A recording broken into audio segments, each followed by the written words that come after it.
Welcome to the Entrepreneur Podcast, where we take a look inside the lives of the accomplished and successful businessmen and women. We'll get up close and personal with the founders of booming startups. So lean in and prepare to carry away something to skyrocket your own business. Please subscribe to our show and do leave us a review. It means a lot to us. Now, here's your host, Rajiv.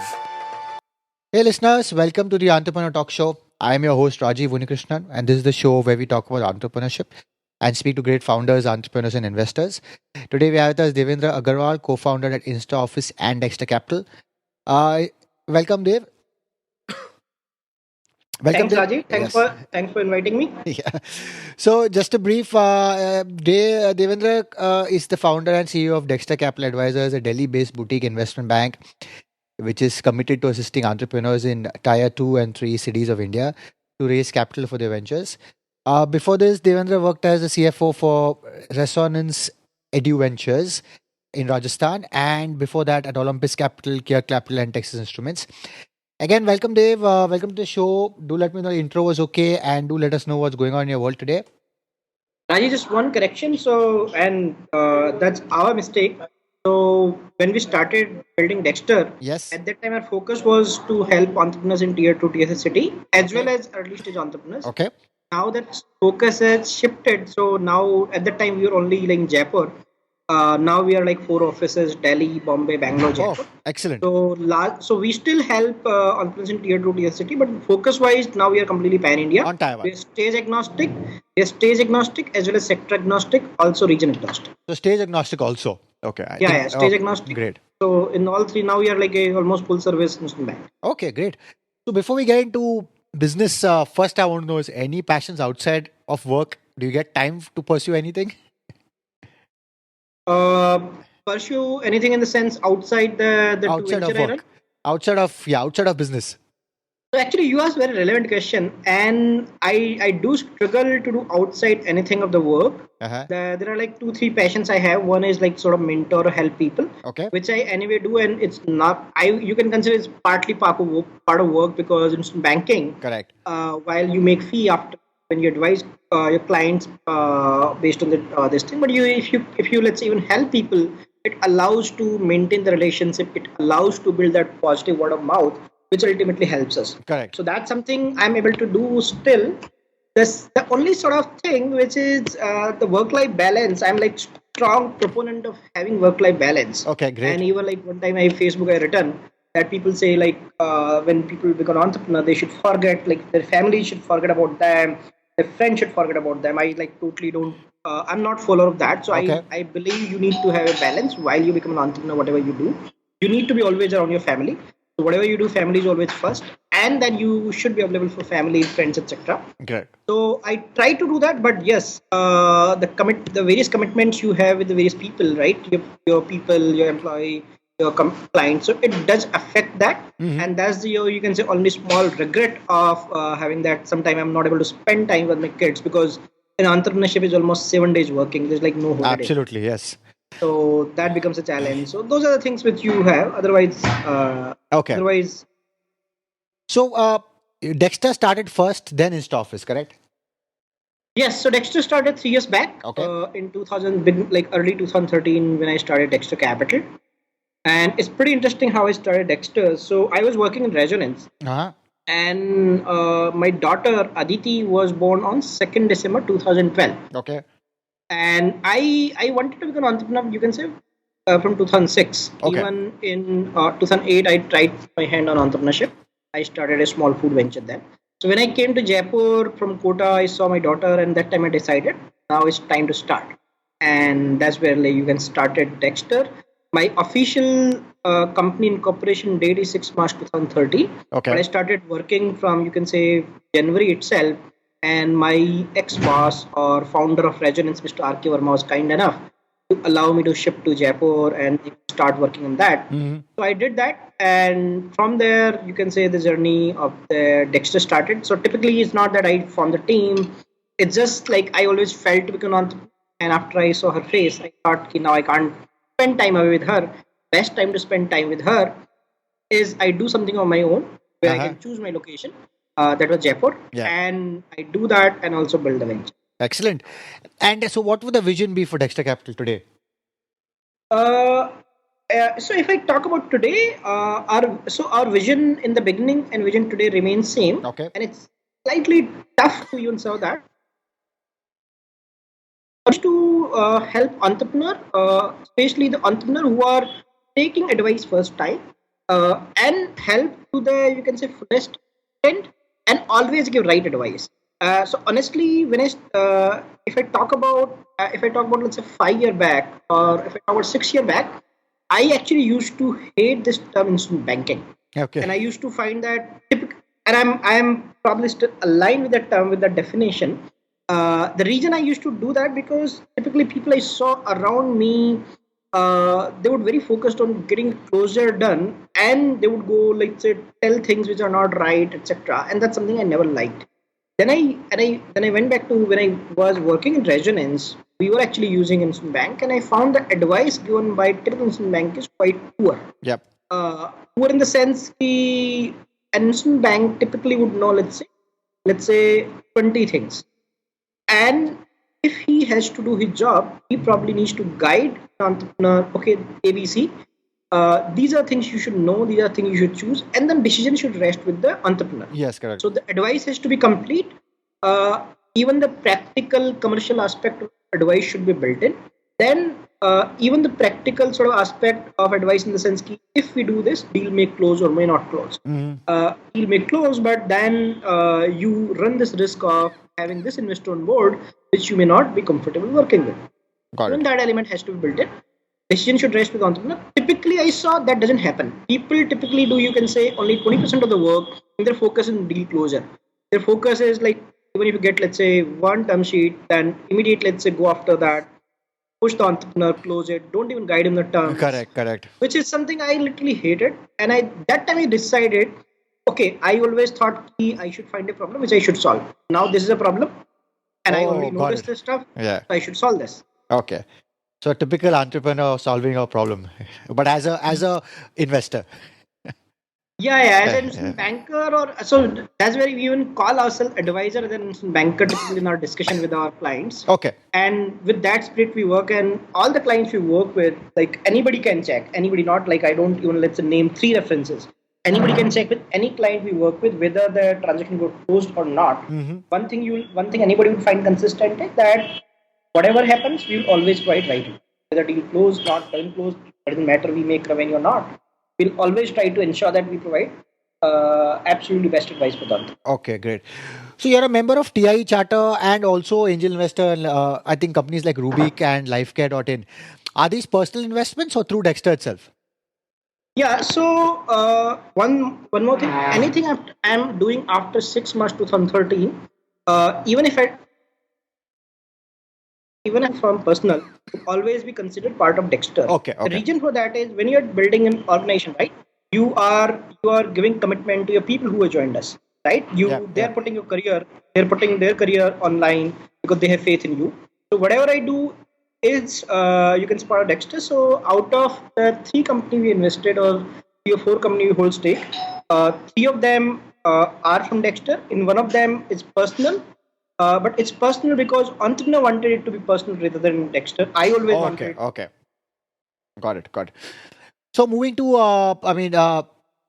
does Dexter typically do, you all started as early stage, so now you all are going into bigger rounds or still sticking to smaller ticket sizes? As I said, we are stage agnostic. So we have done deals in past. We have done around 15 transactions. Okay. These transactions are in the range of 2 CR to, you can say, 120 CR. Oh, okay. But majority of them as like are in smaller sizes. Okay. As we speak, we are doing a transaction which is around 15 mil, which is a Series B transaction. Okay. And there is a transaction which is a buyout transaction, which is like size of the transaction is around 800 to 1000 crore. Okay. We may or may not do that. We already got the, let's say, promoter, the term sheet, etc. But all these transactions, the bigger the transaction is, despite you have everything, uncertainty of the closure is always higher because the promoter is trying to take money, right? Correct. He is a self-sufficient company generating cash, so he would always choose the best option. And with our kind of model where we try to lay out things very transparently, it becomes even more difficult. Correct. So when you do these really big ticket sizes, do you all just lead or do you all do the or do you all participate with others? Oh, sorry. One thing I want to clarify, Rajiv. So we are an investment banker first, an investor later. So when we invest, Okay. that is. I'll give you the background. Sure. So Dexter Capital Investment Bank, where our primary job is to help companies raise capital from venture capital in case of early stage entrepreneurs, from equity funds in case of growth stage entrepreneurs, and we also do M&A. Okay. as an Okay. activity. So that's a primary job, and that basically essentially allows us to earn our bread and butter. Okay. The investment that we do are much smaller compared to what we do work as investment banker. The investment we do is part of Dexter Angel Circle. Okay. Got it. Got it. Dexter Angel Circle is built around me. So whenever I think, okay, I should make an investment, we also do that through Dexter Angel Circle as well. Okay. And your typical, have you seen like any the more investment or more advice going into any certain vertical, or it's now across everything? So it's not across any vertical. We are again now sees around 200 entrepreneur requests every month, Oh, wow. which I believe is now even larger than some of the VC funds that they get the request. Correct. And that becomes a challenge. Like my personal bandwidth remains really tight, and I have to put my hands together and Of course. apologize to multiple friends. You have to give me time, allow me time, come back to you people. But again, that doesn't mean as a Dexter we don't provide the advice. The Dexter as a company, we have the team and we are fairly responsive. So that we do. Yeah. So in terms of you can say there are like pretty sort of large size of people who approach us, and based on that, we try to bucket the opportunity internally, like that we never sort of tell the entrepreneur, like, is that opportunity fall in top 5%? Would Okay, the opportunity okay. fall in like 80% to 95%? Or would the opportunity fall in bottom 80%? Okay. Okay. If the opportunity falls in bottom 80%, we very humbly advise the entrepreneur what are the right steps to be done so that the company becomes fundable. Got When it. Got opportunity it. falls in 80 to 90%, again we try to advise maybe ABC needs to be done. We are probably okay to take the mandate to the fundraise, but these things to be done when company becomes let's say more fundable. And in top 5%, we aggressively sort of go and pitch and take this. In terms of sector, we are not focused on any sector, but we have very good understanding, very deep understanding of sectors. And the understanding is built because our team today interacts with, I would say, 5 to 7 VC investors almost weekly basis. Oh, okay. Okay. So let's say you select 100 companies, okay, to help them in fundraising through other VCs. So how many would you say you have been able to close? I mean, has it been like 100% success rate? No. Okay. When we speak to 100, we typically only take, so on a monthly basis, we only take, you can say, 1 to 3 clients. Okay. Overall, we not more than 10 to 15 clients at a time. Okay. Because more than that, you cannot work as a investment banking firm. Okay. So if you ask our success rate, the success rate in, I would say, last 6 months has increased tremendously. Okay. So if you ask last 6 months or last 9 months, the success rate is now nearly around 40%. Okay. Which I consider is a fantastic, like out of every 5 companies, 2 are able to raise funds. Okay. Oh, that's And really good. when that's actually quite good, we consider. And our target is that we will never be able to 100% because there are multiple times when even an entrepreneur, while having a certain offer on the table, he may not want to take that because he may feel that valuation may be lower, or the amount of fundraise he's doing may be lesser, or the investor pedigree may not be right. Correct, we will tell everything pretty transparently. Okay.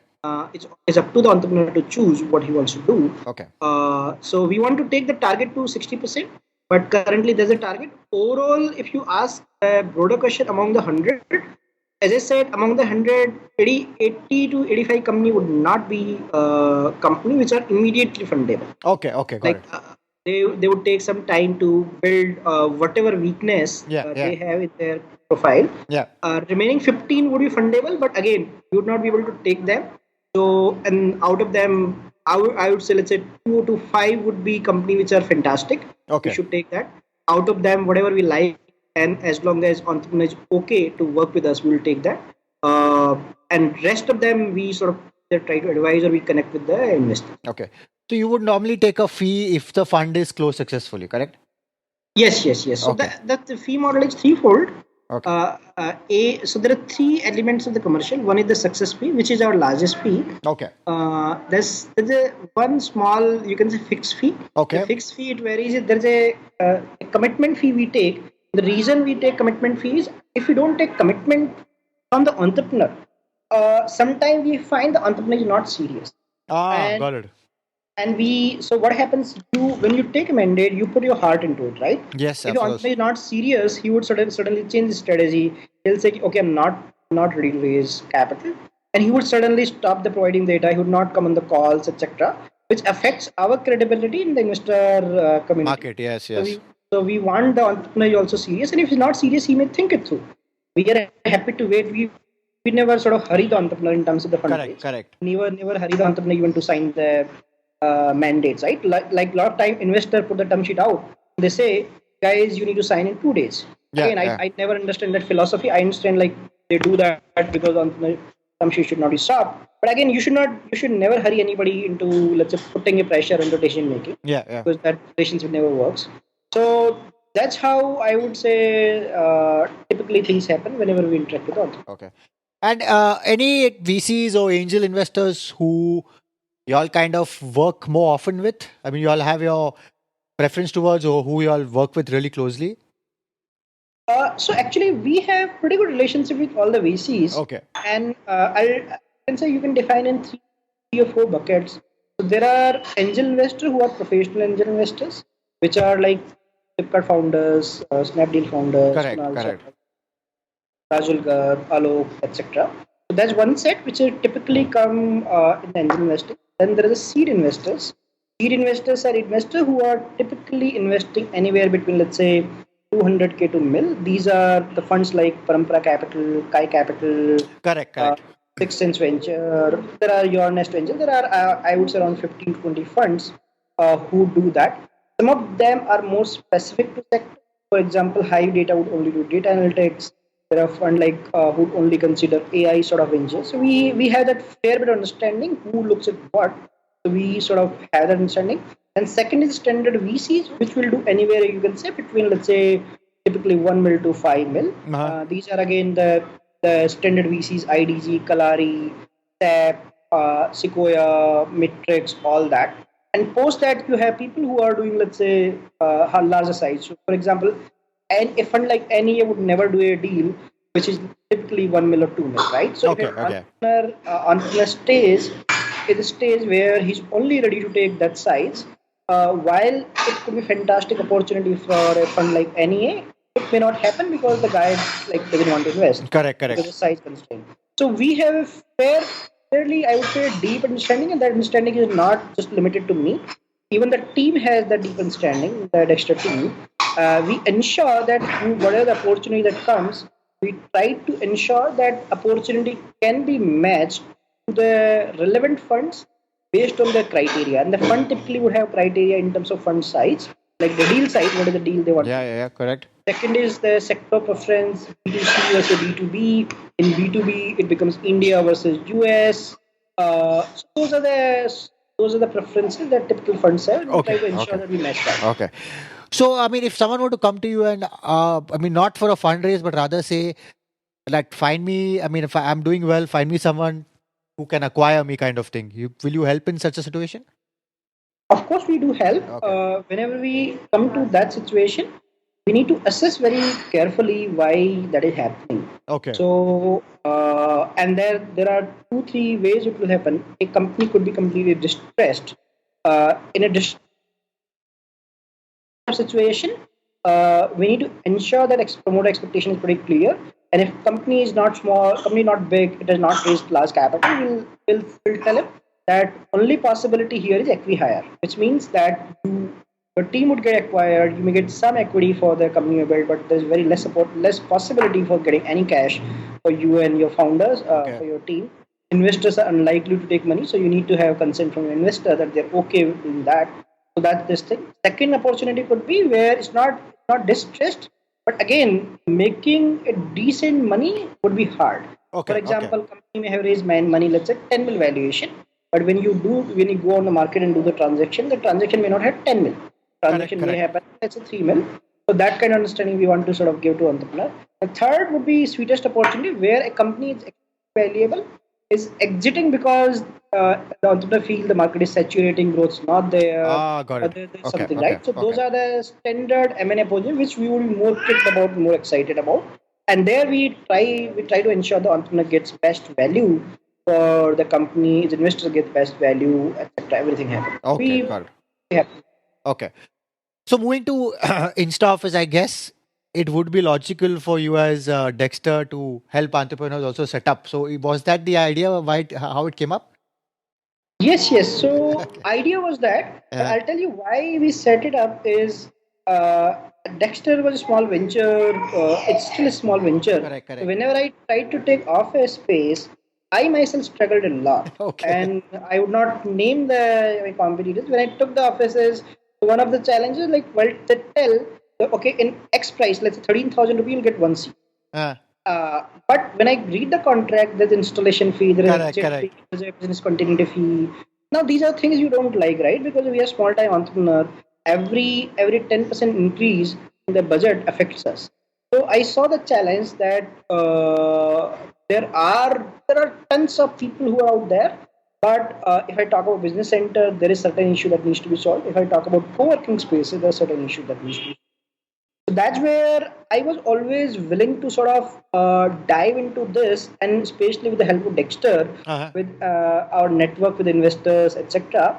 I was pretty sure that we will be able to add tons of value whenever we do that.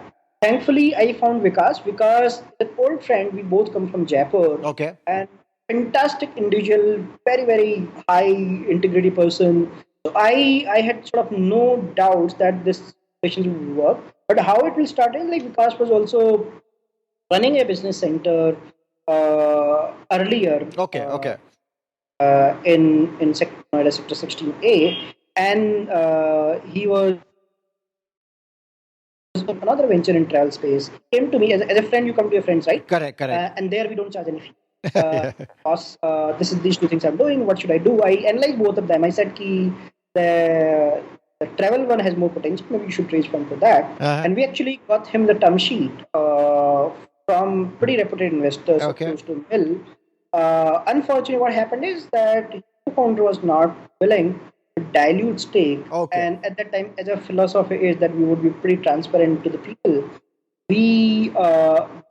I told Vikas that maybe you should think about it, be more open about it, and that's how you should decide. And he also thought about it. If the relationship today there is a challenge in the dilution, probably it will not work. That's where he decided. He sold his stake to his co-founder. He restarted again in July last year, and that time we were anyway doing a lot of brainstorming. Correct. So that's where he sort of pitched to me in October that can you come on board, because there are a lot of ideas that you have. I've seen how you are trying to build it. So that's why I said fantastic. So I'm on board as well, and that's where we started. Okay. So where did you start your first InstaOffice setup? So in fact, our first, so we started in Gurgaon. Okay. So we started October. October is where we brainstormed, and first 2 months were gone into finding the property at our unique model. So we designed a very unique sort of model to partnership with landlord. Okay. So we found the property. The property was in Sonaro, which is in Gurgaon.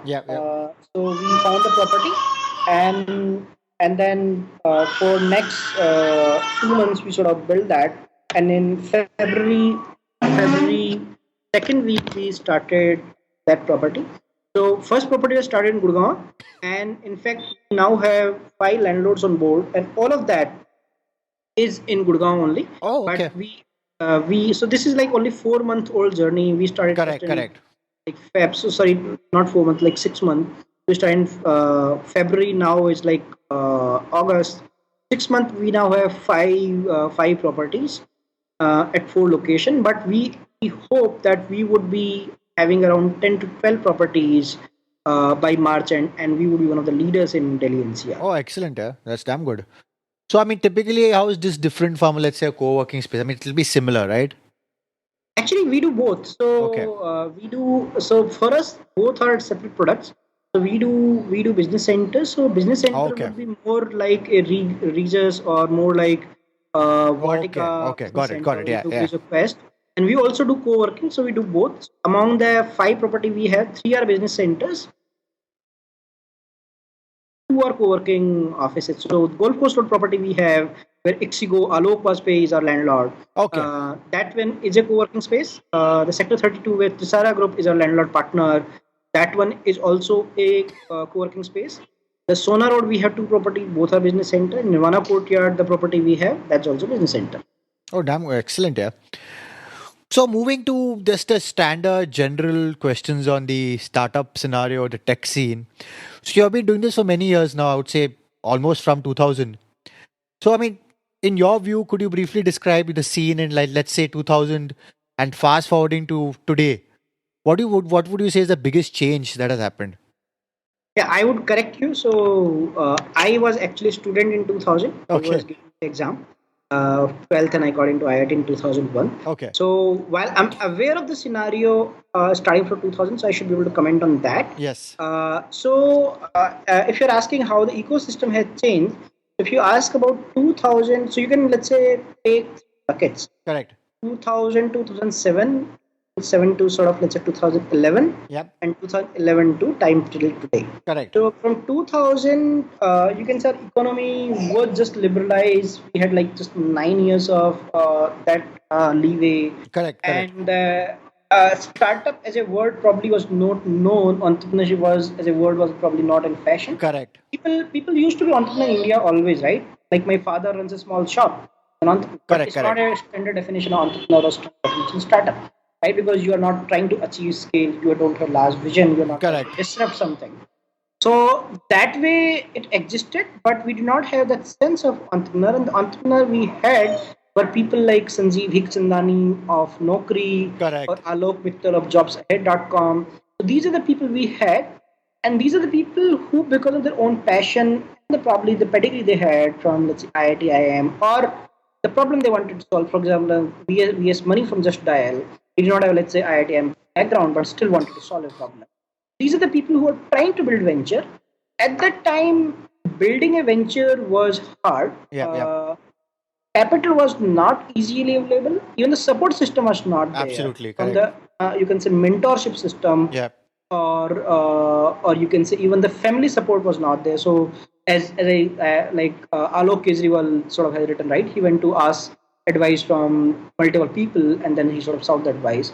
So that time, I would say there were very few funds like Erasmic Venture by partner Subrito. So these were the ventures who were there. Very limited set of capital available, overall sense. Very limited set of decision makers that were there. Correct. So the scene was, I would say, there were to do it, but it was not a very vibrant scene, even from Indian perspective or even like a global perspective. Okay. Over the time, what happened as from 2003, as market picked up and people were more become aware of, you can say, India's story. That's like 2005 onwards, I would say. So there are a lot more funds in India which entered into India. And these were the funds like Canon Partners, Sequoia, SAF, Matrix, all those entered. Some of them actually got an exit. So Baji.com founder, right? Avnish and Suvir, both of them got exit. Both of them started a fund, right? Avnish started Matrix, while Suvir started Nexus. Correct. So that started. So there were, I would say, a plethora of funds. Hillian started because Ashish Gupta, ex-Jangli, Sanjeev, who is ex-Daksh entrepreneur, they started Hillian. So 05 onwards, we saw multiple VCs sort of came up, and they started, you can say, number of VC funds. So now for any, you can say, any recent entrepreneur, capital was available. Even the number of decision maker was there, but it was a traditional VC scenario where raising the capital is not hard. You would go through multiple set of meetings. Your business plan has to be proven. People are sort of doing a lot of pre-diligence before even doing traditional diligence, all that. That used to happen. So it was, you can say, people who were doing quite well raise money, and these people also made, I would say, a good set of investments. So, for example, Make My Trip got funded. They have invested in that. Just Dial got funded. So excellent set of investment happened. Also, these people also sort of made good investment. After that, so that's the scenario. I would say 05 to 07 when it got built up, these funds came. 07 to 011 is the money went into the ventures, and these ventures scaled up. And only few of them provided exits. For example, Make My Trip, when listed on the Nasdaq US, it provided exit to investors. When Just Dial got listed in India, it got provided an exit. But again, a number of them could not provide an exit to investor, but funds still did quite well from that side. And after that, 11 onwards, so while Flipkart started like 08, but 11 onwards, when some of these global funds who were even present before, but Tiger was present a lot earlier, these global funds became much more aggressive at India point of view, because now they knew that, and the reason it happened is that suddenly the bandwidth, the smartphone penetration increased. So everybody in India has a mobile phone. The bandwidth sort of increased. Number of phones in India increased. So factors on technology wise, which allowed these ventures to, you can say, demonstrate scales, because technology penetration was much more sort of easy. So these global funds suddenly came to India and became quite aggressive. So 11 onwards, you can say there's a lot of capital which came to India, and which you can say really fueled the boom of this startup or entrepreneur. So we saw Tiger like investing close to, it's more than $1 billion capital in India. It was really big. So SoftBank investing tons of capital. For DST, TradView Capital, even bigger funds like Temasek, etc. So that basically, you can say, fuel the ecosystem. What also happened, the people who got benefited from this, they wanted to give back. So that built an angel network of fantastic people. So you can say these scaled up ventures founder, which is, I will, let's say, Snapdeal, Flipkart, InMobi, all these started sort of contributing back. Correct. By, you can say, supporting in terms of angel investment. And that allowed to build it. For example, Ola Cab, Kunal Bahal invested in angel. Again, let's say the company which ultimately Snapdeal acquired, Unicommerce, he was like, that allowed the benefit to be passed along, which sort of built, you can say, made it easy. And I very can closely relate to it, because in 2005, when I passed out from IIT Bombay, so we also have fantastic batch, but 05 till 08, hardly, I would say, 3 people become an entrepreneur. Correct. The people who become an entrepreneur, very hard for them to sort of even survive or build it on. There is no capital available. After that, 11 onwards, because of this ease of capital available, so for people to take risk become easier, and that's where you can say people for take risk become easier, and the establishment of success also become much more easier. Once you become an entrepreneur, probably you can achieve quick success. That's where sort of you can say suddenly the boom in entrepreneurship came. Government also become more supportive. Organization like NASSCOM, TIE also provided fantastic support. Correct. So that we had multiple startup incubators, co-working spaces that came across. So that basically built a fantastic ecosystem which allowed entrepreneurship to blossom in the country. Great. So, I mean, in terms of you as an angel investor, or also as a, say, Dexter as a banker, what would be the typical criteria you're looking for in a startup or in a company? So as an angel investor, so we look at multiple criteria, like any standard, which is one of the foremost of the team. Correct. Then second is how good is the team, what is the frequency between founders. Second, we look at like what is the pain point or problem that entrepreneurs correct, and what is the need of the solution. Third is how scalable the solution could be. That's, you can say, third element. Fourth would be in terms of disruption of the technology, how how that can happen. So there are multiple things when whenever we look at any sort of idea. Uh, but one thing when I personally look at a venture when I invest is, uh, uh, for example, would this venture survive? In the sense, like, what is the probability that this venture may die if this venture does not get sufficient capital? Okay. I have strong preference. So I know a lot of my angel friends have strong preference to put capital early at a low valuation. Yes. I have a you can say slightly reverse philosophy.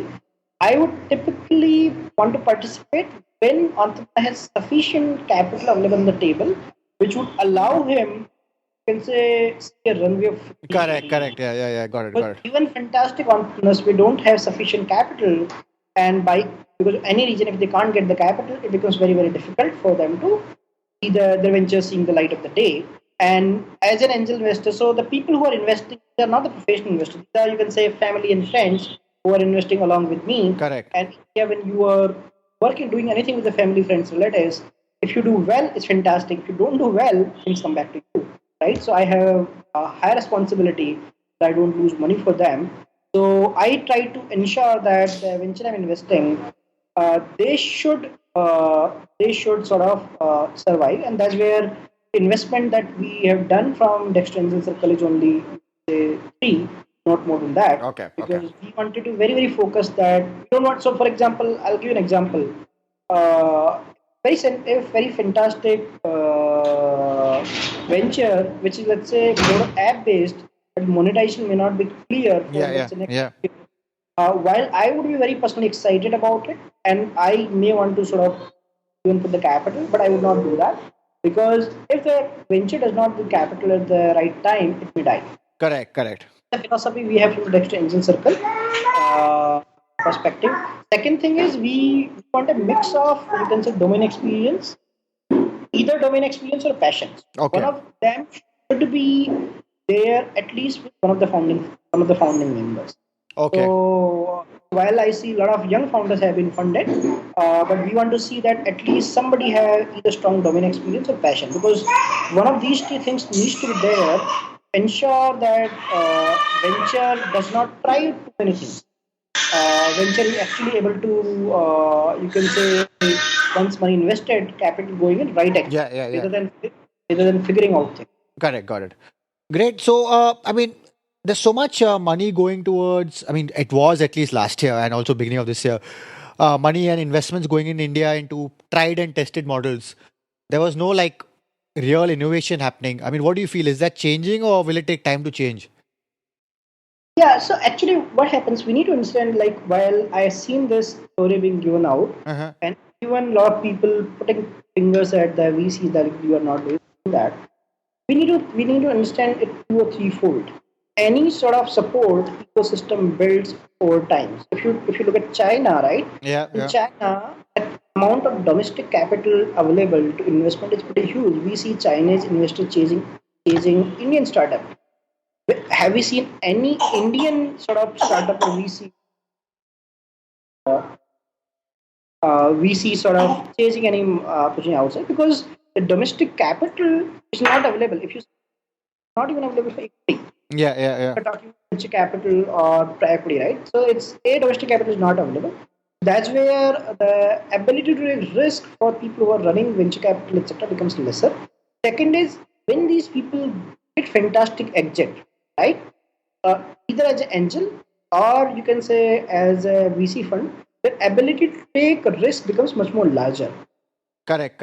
India, this VC product is a 7 to 10 year product. When you investment is easy, but getting exit is difficult.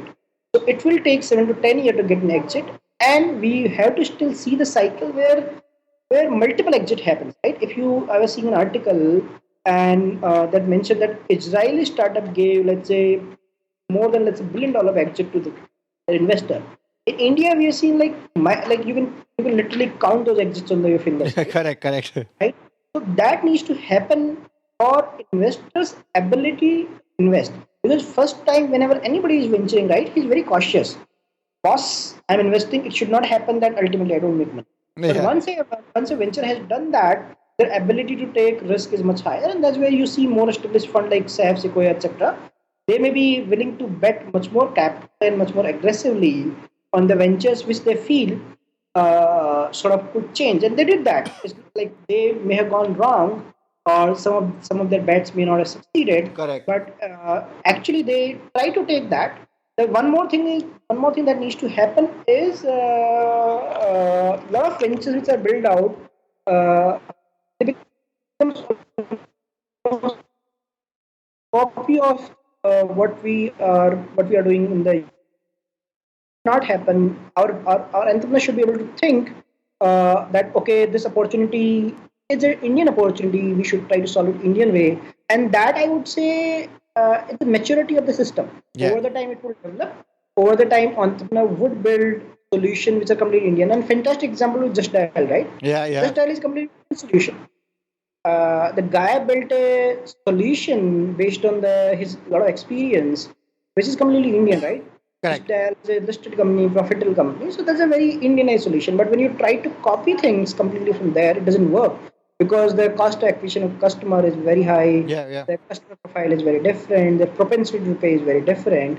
That doesn't work. So I think that ecosystem also needs to change, and even investors chasing opportunity which are more successful in the US, and they feel that they can become successful in India, that mentality also need to change. Correct. So over the time, I would say course correction would happen, and multiple things come together would allow that a lot of fantastic product would come from. Great. So, and your take on single founder versus a team? Always go with team. Okay. Single founder, if you are going, then the person literally needs to have profile like K. Ganesh or Kashyap Devda or somebody like that. Okay. Who, while he would be single founder, but he would be able to build a very strong team around him. Got it. And be mature enough to dilute equity to build that team. So otherwise, always go with the team rather than single founder. Okay. Because the amount of risk with the single founder. So I am single founder at Dexter. Okay. So moving out, just the last few questions. Who influenced you most in life?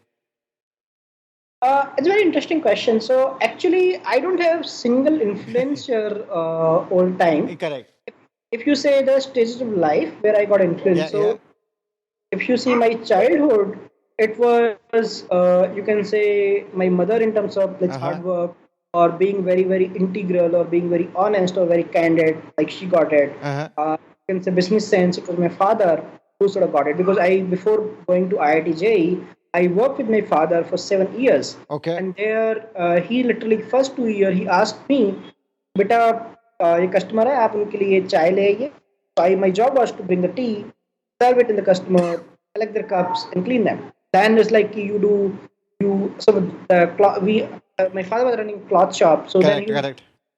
This is how you should show cloth or kapda to the customer, how you should ensure कि ये चीज लानी है.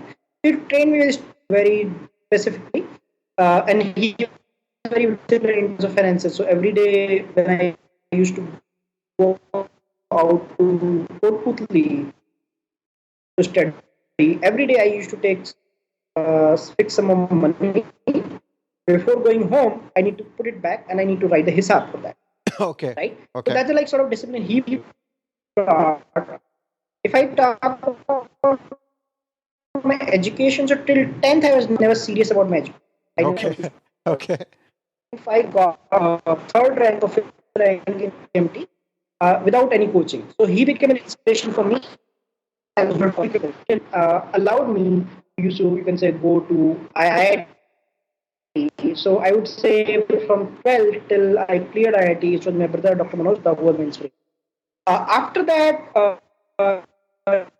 you can say when I reached to my college. I think a networks off. It was mentor Sora Mukherjee and who are sort of inspiration for me, like they were built. Over the time, the inspiration. Hello? Yeah, I think your network's dropping. Hello? I can hear you clearly. Okay, now it's better. I think your network had dropped. Hello? Hello? I can hear you. I think I can hear you clearly.